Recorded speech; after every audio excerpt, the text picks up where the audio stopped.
So when we start working, we're going to be working on the sen lines, which I mentioned at the start of the course. Now the sen lines, okay, the sen lines are, in Chinese medicine, the equivalent of the sen lines, even though they're different, by the way, the sen lines are what the channels of energy. In traditional Chinese medicine, those channels of energy are called meridians. And that's where you have your acupuncture points along those meridians. And the energy, which I'm sure you've heard of, is called qi in Chinese medicine. All right, so meridians are the equivalent to the sen lines in Thai. So Chinese medicine have sen lines, and in fact, in Ayurvedic medicine, they're called prana and nadis. Nadis are the channels. Nadis are the channels. Prana is the energy. Traditional Chinese medicine, meridians are the channels, and qi is the energy. In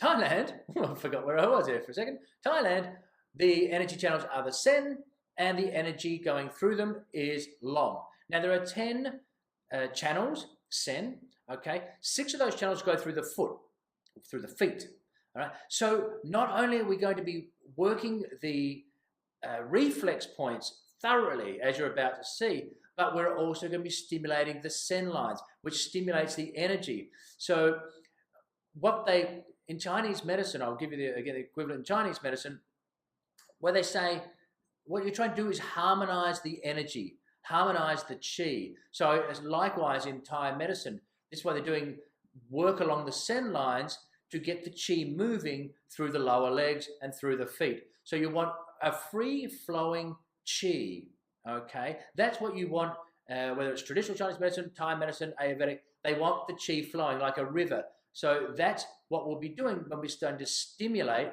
And then what happens is, then the belief is that the qi then harmonizes the body. When the qi is in harmony and free-flowing, it will create homeostasis or a balance within the body.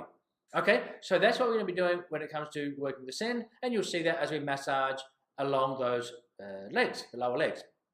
Now, also, the dominant energy in males is on the right-hand side. So traditionally, the Thai people will work that males, if you're treating a male, will work his right foot first, okay? So if you're facing the soles, it's his right foot, all right? So your left side, you're facing the feet. Women, left side, the opposite, okay? So it's thousands-of-year-old system, let's not mess with it. So you might as well start with a man, start on the left side, start on the right side, and for a woman, start on the left side. Okay, so that's just a little bit about the energies, which is the lom in Thai medicine.